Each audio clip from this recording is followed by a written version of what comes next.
정보한 사람한테 과학자한테 이제 결국 세상이 요구하는 게 뭐냐면은 그 문제 해결이거든. 문제 해결. 어떤 뭐 기후 문제가 있다. 그걸 좀 해결해라. 할 수 있는 사람들이 해결해라. 아니면은 회사에서도 이제 문제가 있어. 불량이 발견됐어.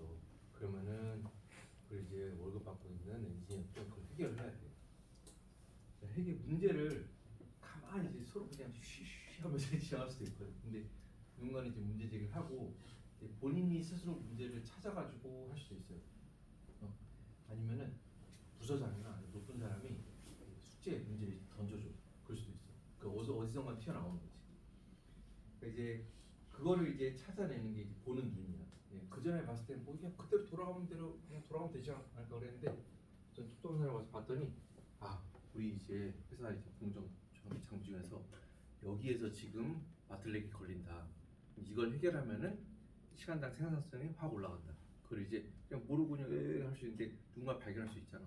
그럼 이제 그거를 어떻게 해결할 것인가? 해결해. 그러면 이제 돈 더 많이 벌고 해결한 문제 발견하고 해결한 사람들은 보너스를 탈 수도 있고. 이제 연구실 같은 데서 뭐냐면은 어떤 관심 있는 그런 문제를 이제 지도 교수가 발견해. 그러면은 그걸 가지고 이제 우리가 할 수 있는 범위 내에서 이걸 한번 해결해서 연구 논문 써보자. 이렇게 나오는 거예요. 그렇죠?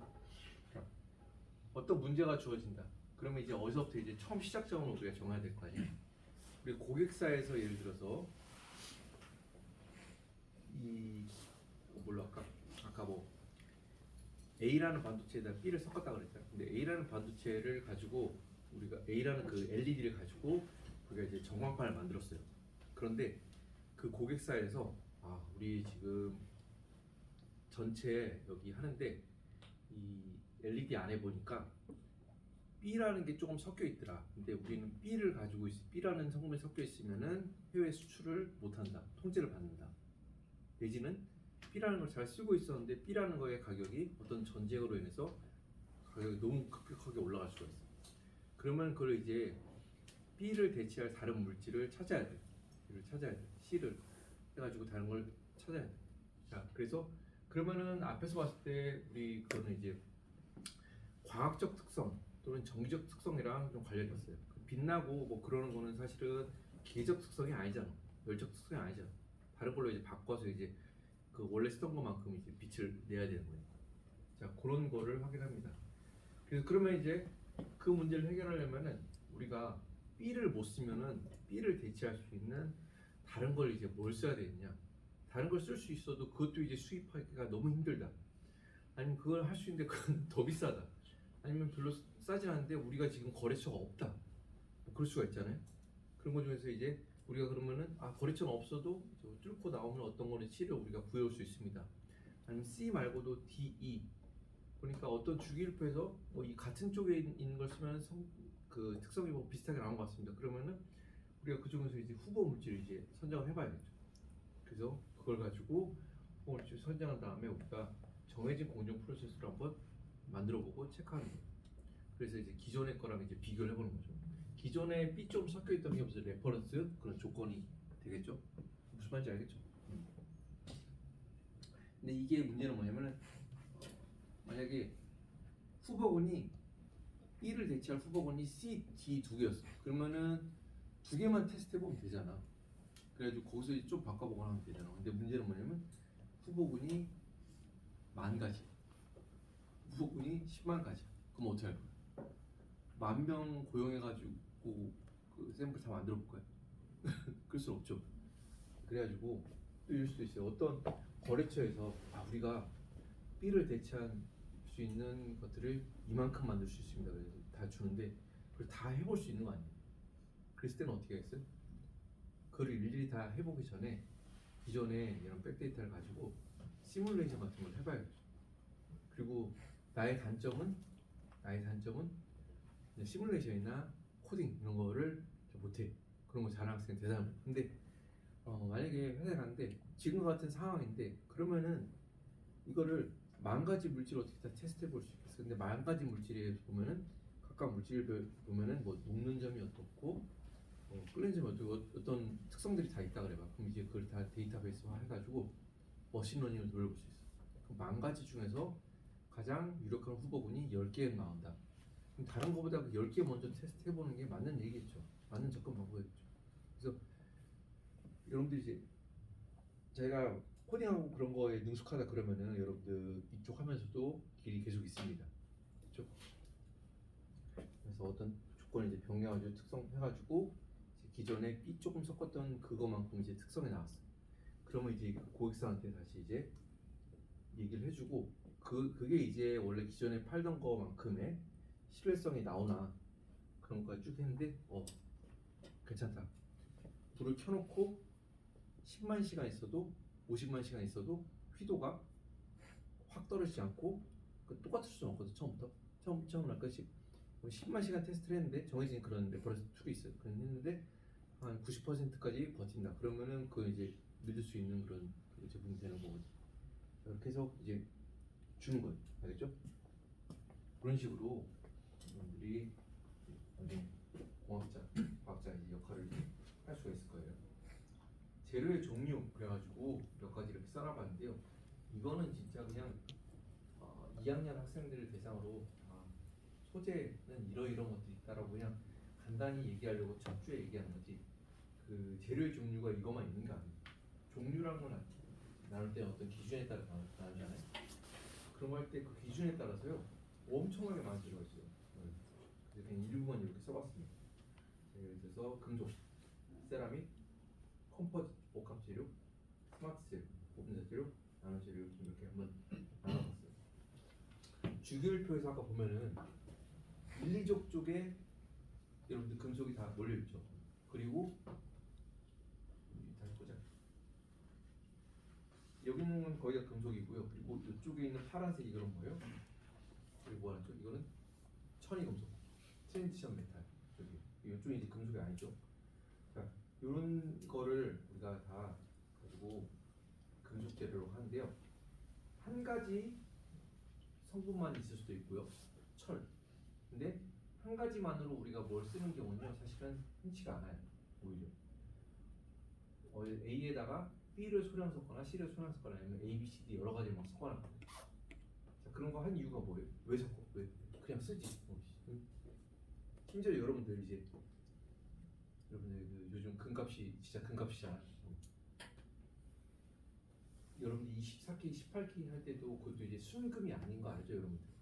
반지 같은 거 만들 때 24K 좀 싸게 하면 뭐 18K 하는데 거기에 다른 거 섞은 거예요. 여러분들 이게 그 100% 금속은요, 여러분들 상당히 조금 금속 그러면 우리가 생각하는 거 어때? 이미지가 물렁물렁해, 딱딱해. 딱딱하죠. 이미지 딱딱하죠.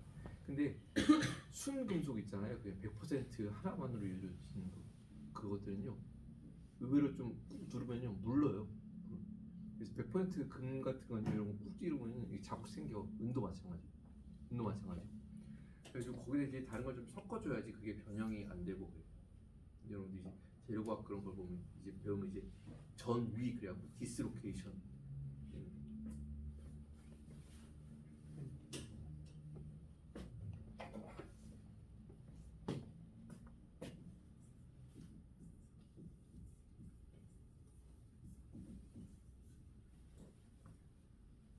안에 그 금속이 있어야 될 자리가 있는데 이렇게 있는데 그게 벗어났어. 그리고 우리가 디스로케이션이에요. 탈골됐다 그런 거 할 때도 디스로케이티드라고 하거든. 뼈가 이렇게 있어야 되는데 뼈가 이렇게 어긋나. 그럼 그 디스로케이티드 됐다 그래. 그 한국말로 이거를 전위 그러고. 그러니까 위치를 바꿨다는 얘기죠. 그러니까 이게 그러니까 다 일본에서 들어가요. 일본식 한자거든 전이. 디스로케이션이 이동을 해야지 소재가 이제 변형이 되는 건데 순금속만 있으면 이게요 여러분들 변형이 잘 돼요. 근데 우리가 뭘 만들었는데 어떤 뼈대를 만들었는데 조금만 누르면 다 찌그러지고 그러면 안 좋겠죠. 그렇기 때문에 그 안에다가 일부러 수량 그 불순 그거 입장에서 보면 불순물을 섞는 거예요. 그래야지 변형이 좀 덜 돼요. 또 그 외에 왜 이걸 섞냐면은 우리가 원하는 성능이 안 나오니까 원하는 성능이 나오게 하려고 다른 걸 또 섞는 거예요. 예를 들어서 핀 레드 그래갖고 SN이 핀이고요. PB가 납이거든. 납 레드. 핀 레드는 SNPB인데요. SNPB는 여러분들 어디에 많이 쓰인지 아는 사람? SMPB. 사학년이 좀 SMPB 페이즈 다이어그램 본 적 있지? 본 적 있지? 뭐냐면요, 여러분들 나중에 볼 텐데 여기 L 그러면 이제 리퀴드고요. 어떤 페이즈가 여러 가지가 있어요. 알파 페이즈, 뭐 베타 페이즈 이렇게 있는데요. 여기에서 보면은 이게 SNPB가 여기 쭉 내려오면 여기 쭉 제일 낮은 데 있죠. 여기 보면 이 고치었다가 액체로 되는 거거든. 그러니까 녹는 거야 한마디로. 근데 여러분들 금속의 녹는 점 그러면은 녹는 점이 낮을 것 같아, 높을 것 같아? 기본적으로 높지, 높아. 근데 되게 낮은 금속도 있어요. 이게 금속 맞아? 이런 것도 있고. 예를 들어서 SMPB가 63, 37 조성 거기 언저리 되면요, 그게 여기에 해당되는 거거든요. 걔는 그런 뭐냐면은 상온에서 고체였었는데 요만큼의 온도가 200도가 채 안 돼. 200도가 채 안 되는 온도를 가해주면 그게 녹아버려, 그 금속이. 그게 뭐냐면은 인두 알죠? 이런 거 인두. 전기 딱 보면 이제 뾰족하게 해가지고 닿으면 절대 안 되는 화산이고. 그게 뭐 금속을 녹인다고 해가지고 얘가 뭐 1000도씩 올라가는 거 아니에요. 못 잡아. 200도 채 안 되는데 그 조금만 뜨거워지면요, SMPB 그게 여러분들 납땜 있잖아요. 납땜. 이 납땜의 그 조성이에요. 납땜 조성. 아주 낮은 온도에서도 이렇게 녹아가지고 녹았다가 다시 딱 굳어. 그래서 이제 전자제품 이제 도선이랑 기판이랑 이럴 때 그거 이제 납땜한다는 것처럼 납땜할 때 SMPB 요걸 씁니다. 근데 SMPB 조성이 만약에 이런 데 있어.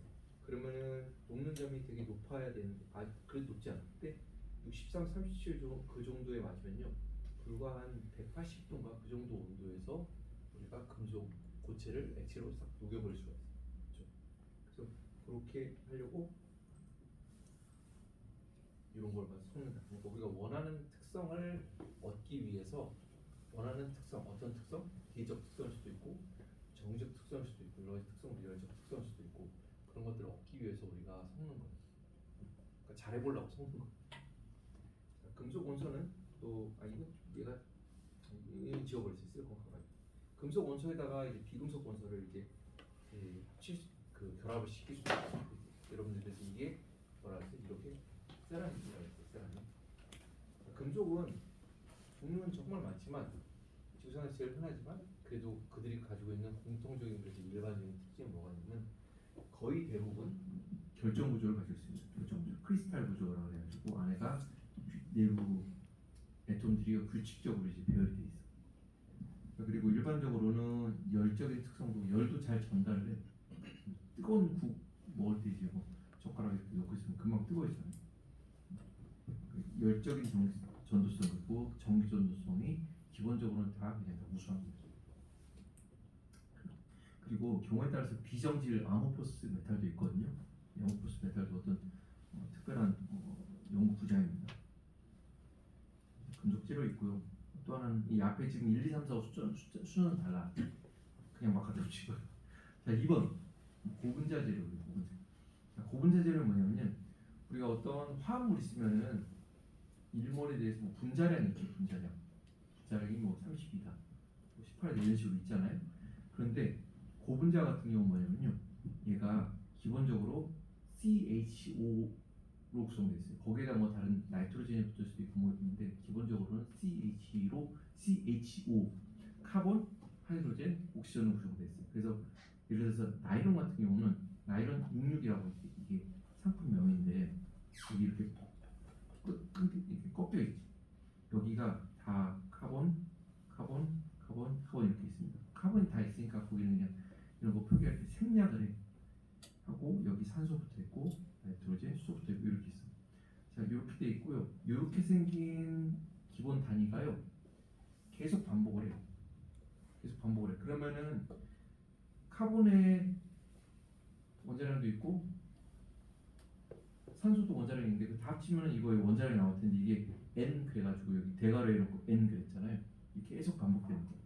무한대는 아니고 이제 반복되다 원전을 딱 끊어. 그러면은 그거가 이제 한 덩어리거든. 그럼 그거가 이제 분자량이 있을 거 아니야. 그게 보통 한 10,000 이상이면은 우리가 고분자라고 해요. 고분자. 7점, 8점 고분자라고 하는데 보통은 10,000 정도 넘어가야지 고분자라고 해요. 그래서 10만, 20만, 100만 이런 것도 있어요. 그래서 여러분들 일상생활에서 그냥 제일 어쩌면 금속 다음으로 흔한 거예요. 이런 거 이게 다 고분자거든. 또 여러분들 앉아 있는 쓰는 뭐 고무나 아니면 이런 것도 있잖아. 다 고분자야. 핸드폰 케이스 같은 경우도 상당수 고분자고. 뭐 흔한 이게 다 고분자고 여러분들이 커피를 마시잖아요. 커피 마시면 이제 커피 위에 뚜껑 뺐다면 커피 마시면 딱 뚜껑 덮여 있잖아. 그거 갈 때 보면은 거기 위에 보면은 이런 식으로 화살표 막 이렇게 뭐 이렇게 돼 있고 PS 이렇게 되어 있어. 이게 뭐냐면은 걔가 여기 보면 데 마우스 보이죠, 여러분들? 보이지? 여기 이게 폴리스타이렌이거든. 여기가 이렇게 벤젠 있고 이게 반복돼. 이게 폴리스타이렌. 자, 요거를 이제 만드는데 왜 이거 쓰냐면은 얘는 한 100도까지는 변형이 안 되거든.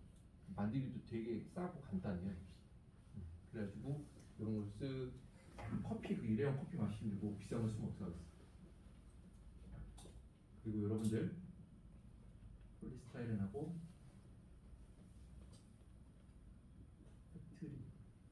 스프링 맞나? 근데 이런 거 봤죠?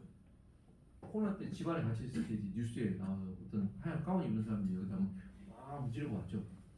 이게 이제 멸균된 페트리시거든. 이게 시험지에서 이제 어떤 샘플을 담거나 할 때 많이 써요. 많이 쓰는 이유가 그냥 뭐 높은 온도 안 올라가고 그리고 이게 올라갈 샘플 아니면 여기다 보관하면 되고 또 되게 싸거든요. 한 주에 뭐 몇천 원 막 그래. 되게 싸.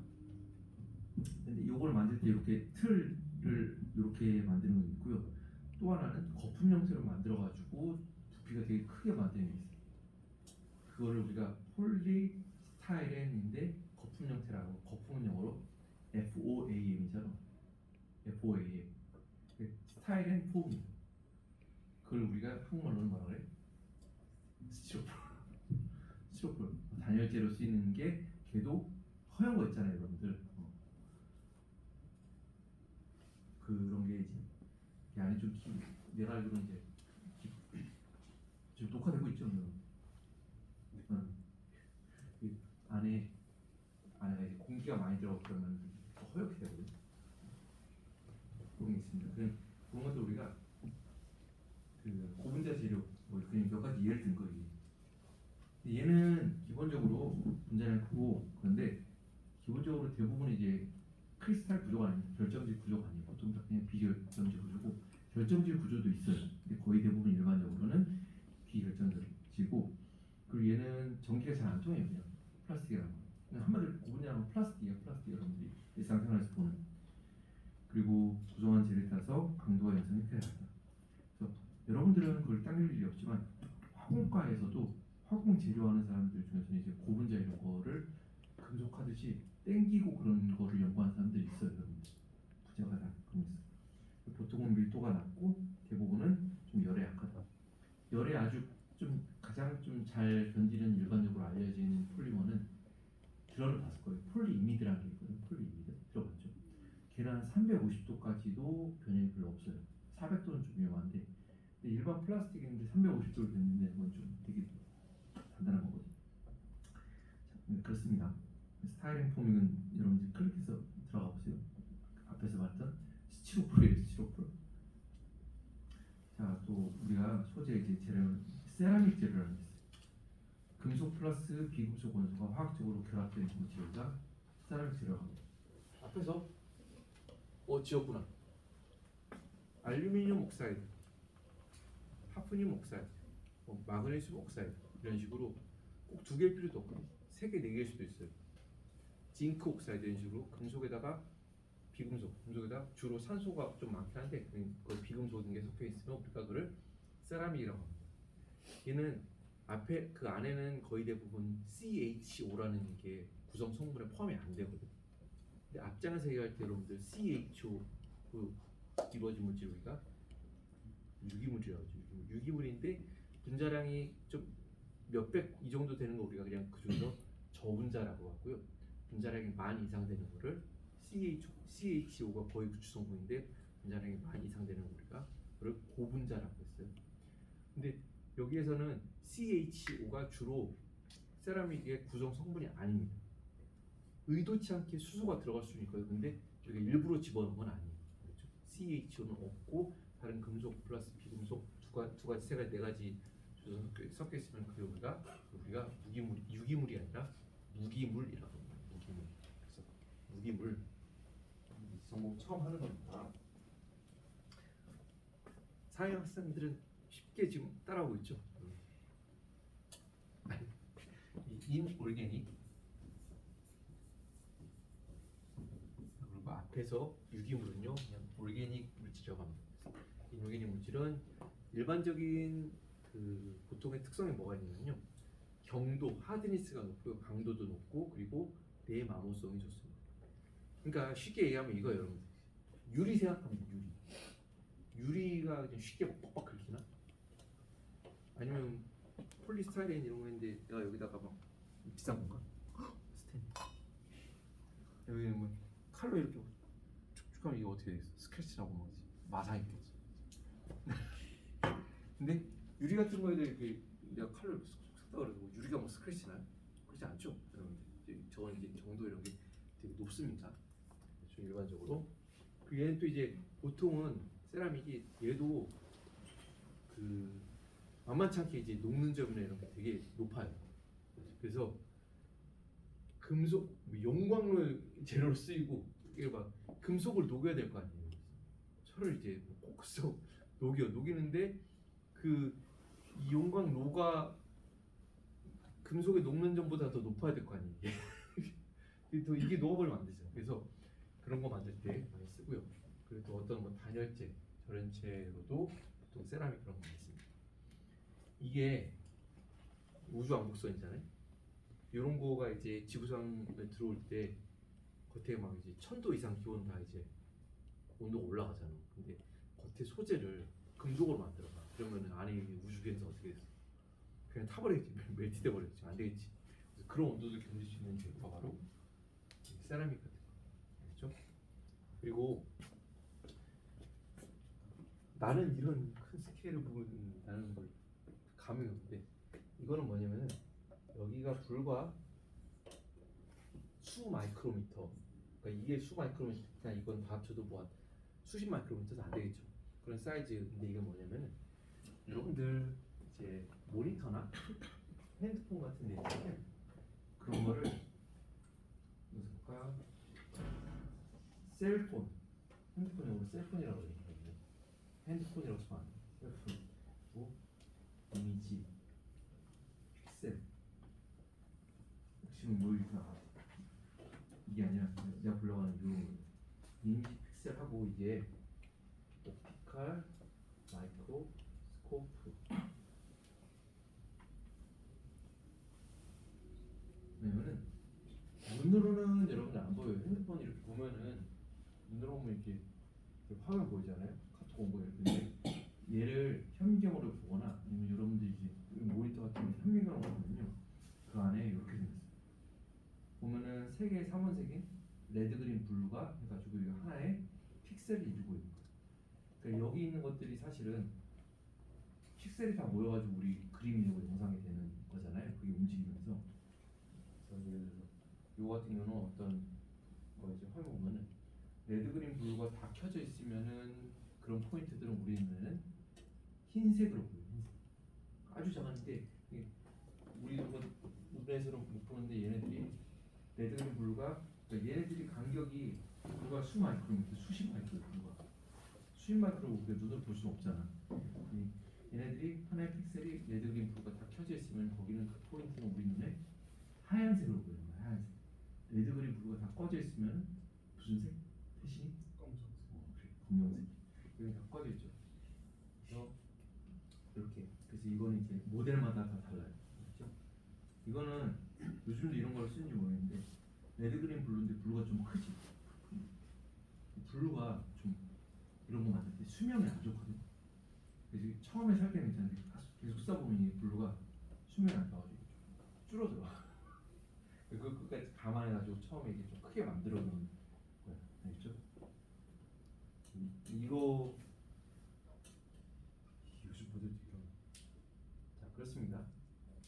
그래서 근데 이런 거를 하나를 불을 켰다 껐다 해야 돼. 그거를 이제 안에서 요거보다 더 이게 수십 마이크로 사이즈인데 그거보다 더 작은 어떤 스위치를 거기에 달아야 돼. 그게 바로 요런 겁니다.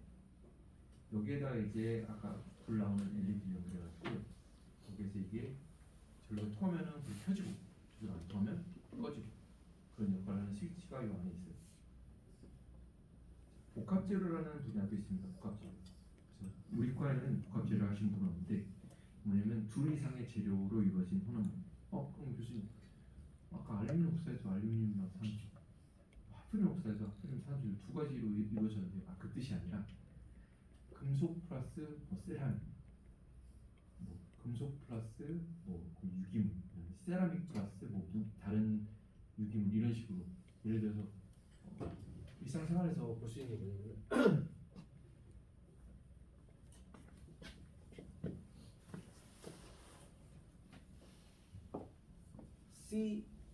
CFRP라고 있는 게 뭐냐면 카본 파이버 리인포스드 폴리머라고 하는 건데 여러분들 일반적인 욕조 보면은 욕조가 내가 욕조에 쿵 들어갔는데 팍팍 깨져버리면 어떡하겠어? 안 되겠지. 그 좀 공사가 좀 커지겠죠. 그래서 욕조나 그런 건요 되게 단단한 재질로 만들어야 돼요. 근데 그 안에다가 어떤 틀을 가진 이제 폴리머 그 안에다가 이제 카본 같은 거 파이버를 섞어주면요 그게 되게 튼튼해져요. 그래서 이게 대표적으로 쓰이는 데가 낚싯대 같은 건 낚싯대인데 부러져 봐. 안 되잖아. 또 골프채 같은 것도 이제 골프채 보면 검정색으로 되어 있는 부분 있잖아요. 그런 부분도 카본이 섞여 있는 다른 어떤 재질들이 걔네들이 이제 비교적 잘 약간은 휘면서도 부러지지 않게 그런 게 만들어야 될 게 있거든. 그런 거 할 때는 앞에서 말했던 어떤 단일 하나로만은 만들 수가 없어요. 그러니까 만들기가 그 요구 조건을 충족시키기가 힘들어. 그래서 두 종류 이렇게 섞습니다. 아니면 또는 이제 우주 항공 쪽에서도 이런 거 쓰이죠. 그래서 충전 물질과 결합 물질을 보통 이제 섞어서 이제 그 안에서 결합이 잘 일어나게 해야겠죠. 그럼 우리가 컴포짓 머티리얼을 꼭 복합 재료라고 합니다. 이쪽도 유명한 분야 스마트 재료 이런 거 보면 외부 자극을 감지해서 재료의 물성이 바뀌는 그런 재료들. 요거를 한번 볼까? 쉽게 본 거야.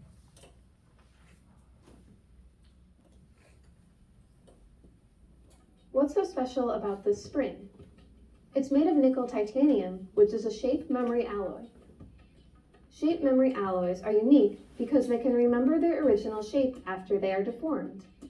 This was possible because shape memory materials have two crystalline structures.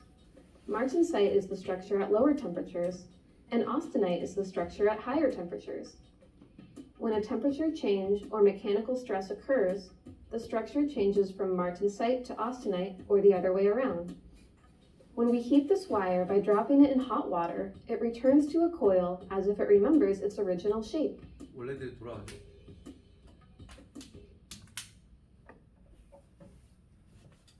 예를 들어서 우주항공 쪽에서 갈 때는 요즘 오는데 인공문제를 쐈어. 근데 올라갈 때는 가나 이제 부피를 이제 작게 해서 가져가야 되잖아. 올라가서 거기에 온도에 맞게는 이제 예를 들어서 태양전이 만약 펴진다든지 거기 온도에 맞게 변해야 되잖아요. 그런 쪽에 쓰이는 화상기업 이런 거나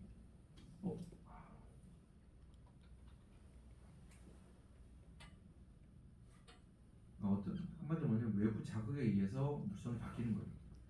압전 재료라는 게 있어요. 압전. 그러면은 압력이 가해지면 그러니까 어떤 재료에 이렇게 압력이 가해지면요, 요 안에 이제 우리가 배우게 될 전기장, 일렉트릭 필드가 생성이 돼요. 그리고 요 안에 생성돼 가지고요, 요 안에서 전압이 발생해요. 이렇게 누르면은 연결해서 보면은 이 샘플에서 이제 전압이 이제 발생하는 그런 재료들이 있어요. 그럼 우리가 적전 재료라고 하거든요. 이런 예도 있습니다. 자, 나노 재료라고 하는 건요. 얘를 보면은 얘가 한쪽으로 쭉 길다랗죠. 전자미가 보는데 그래서 이쪽 방향으로 해서 보면은 조그만한데 한쪽으로는 되게 길쭉하죠. 이런 거는 1차원 재료가 기판에서 이제 성장을 한 거예요. 그래서 우리가 실리콘으로 만들었으면 실리콘 나노와이어 이렇게 부릅니다. 또 2차원 재료 같은 경우는 뭐냐면은 이게 이제 x, y 축으로 이제 상당히 클 수가 있는데 이 높이 있잖아요. 높이가 1나노미터도 채 되지 않습니다. 그런 재료가 있어요. 이건 이제 2차원 재료 또는 삼성 같은 데서 이제 TV 만들 때 쓰는 퀀텀 닷 들어갔죠. 퀀텀 닷이 이게 0차원 재료인데 이게 반도체거든. 그러니까 여기서 이제 빛이 나오는 거예요. 근데 이 빛이 나오는 그 색 순도가 되게 그 원색에 가깝고 그리고 되게 OLED 여러분들이 쓰니 OLED라고 들어봤죠. 그런 것보다 색 순도가 훨씬 높습니다. 그래서 이런 퀀텀 닷 그런 재료도 있어요. 조성이 뭐냐에 따라서 지금 금속 재료, 세라믹 재료 뭐 이렇게 나눴잖아요. 조성이 뭐냐에 따라서. 근데 조성이 아니라 이제 기준을 뭘로 하냐에 따라서 이제 다르기도 할 수 있어요. 근데 전자 재료라고 하는 거 뭐냐면 과목 이름이잖아. 전자 재료가 뭐예요? 전자 과목 이름. 그러니까 얘는 주로 뭐냐면은 어떤 재료가 있는데 그게 금속일 수도 있고 세라믹일 수도 있고 아니면은 유기물일 수도 있어요. 뭐 소재는 뭐 여러 가지가 될 수가 있어. 그런데 그게 정기적인 특성을 목적으로 사용되거나 연구되는 그런 재료 우리가 전자 재료라고 합니다. 그렇죠? 그래서 그 소재는 금속일 수도 있고 다른 걸 수도 있어요. 근데 정기적 특성을 우리가 바꾸는 거 그에 대해서 관심을 가지고 연구된 재료가 바로 전자 재료예요.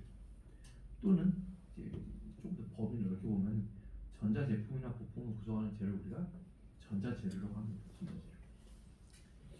그래서 전자 재료라는 거를 연구하는 목적은 뭐냐면 차지드 파티클이라는 거가 흐르는 거를 우리가 제어를 할 수 있다는 거예요. 제어를 할 수. 차지드 파티클이라는 게 움직이는 걸 우리가 제어를 할 수 있게 하는 거에 대해서 연구를 하는 게 우리가 전자 재료입니다. 자, 우리가 여러분들 일반 물리 1에서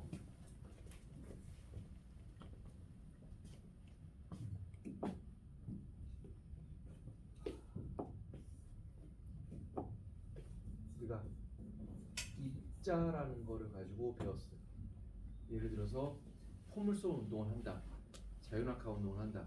근데 거기서 이제 내가 탁구공을 떨어뜨릴 수도 있고, 뭐 회전 운동을 한다 그랬을 때 무슨 뭐 막대기가 돌아갈 수도 있고, 아니면 예를 들어서 뭐 김연아 선수가 도는 걸 수도 있고 돌잖아. 그런 거 할 때 우리가 기본적으로는 어떤 질량을 가지고 어떤 형태를 가지고 있는 입자에 대해 생각을 했어요. 근데 입자라는 거를 그걸 기본으로 하는데 얘는 기본으로 질량이라는 걸 가지고 있습니다. 이거 조금 더 이제 복습을 할 거예요. 그런데 이 입자가 띠는 어떤 성질이 있는데 그런 성질 중에 하나가 바로 전하라는 성질이 있습니다. 전하라는 성질이 있습니다. 걔가 어떤 여기 A라는 재료가 있고 B라는 재료가 있는데 그 안에 질량을 가진 어떤 전하가 있는데 걔네들이 움직이는 거를 우리가 컨트롤할 수 있는 거에 대해서 주로 관심을 가지는 과목이 전자재료예요. 그러니까 대표적으로 뭐가 있겠어요, 여러분들? 아무리 물리치료 안 들었어도 알고 있는 거. 화학 시간은 첫 주에 배운 거. 원자 핵 있지. 양성자, 중성자 있죠. 그 원자 핵 주변에 뭐가 있어요? 원자가 있어요? 전자. 전자가 이렇게 우리가 돌고 있다라고 이렇게 생각을 하잖아요. 양성원자 같은 경우는 뭐예요? 질량을 가지고 있고 걔는 플러스를 띈다고 우리는 알고 있어요. 그렇죠? 전자는요? 양성자보다는 훨씬 더 1000분의 1 정도밖에 안 나오죠. 질량이 1000분의 1 정도의 질량을 가지고 있는데 마이너스를 띠고 있다고 우리 배웠어요. 그게 왔다 갔다 하는 거예요. 그래서 이제 소재가 이제 변하는 거에 물질이 변하는, 가까워지고 멀어지고 결합을 하고 결합이 엉성해지고 결합이 서로 떨어지고 그런 거를 배우는 게 화학이야. 화학할 때 화자가 여러분들 뭐예요?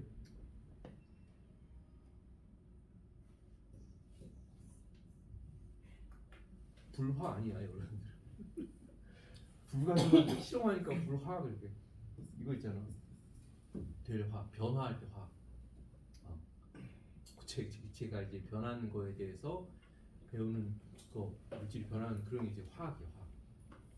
여러분들 이제 2학년 처음 배우게 연력학이라는 건 뭐냐면은 우리가 배웠던 이제 일반 물리 그거를요 여러분들이 이제 범위를요 1학기 때 배웠을 때는 입장만 배웠거든. 그리고 화학은 또 다른 교수가 왔었어. 화학 막 가르쳤는데 이게 뭐냐면 이제 연력학이라는 과목은 뭐냐면은 이제 고체만 다루는 게 아니라 이 범위를 물리의 범위를요 고체, 기체까지 다 확장시키는 게 바로 연력학이라는 과목이에요. 그러니까 여기서 배웠던 걸요 이제 범위를 확장시키는 그런 겁니다. 자, 이 전자재료는요 2학년 학생들 여기서 양성자가 움직이지 않거든. 얘네들 뭐냐면 전자거든. 전자가 어떤 재료는 이제 전자가 많고 어떤 재료는 전자가 적어. 그런데 이제 같이 이렇게 움직이더라도 여기서 움직이면은 어떤 정적 특성이 달라지겠죠. 그치? 같진 않겠지. 그런 거에 대해서 늘 배우는 그런 거를 우리가 조금 더 들어가서 이제 전기장 전화부터 해가지고 우리가 쭉 배우는 겁니다. 알겠죠? 이 페이지는 지금 안 해도 될 것 같아요. 그래서 지금 42분인데 첫 주는 출석을 따로 부르지 않고 목요일날 부를 수도 있는데 오늘 부르지 않고 보통 42분에 끝내는 게 없는데 오늘은 첫 주니까 이제 여기까지만 여러분들 밥도 먹어야 되니까 여기까지 하겠습니다. 학기 동안 여러분들 열심히 합시다.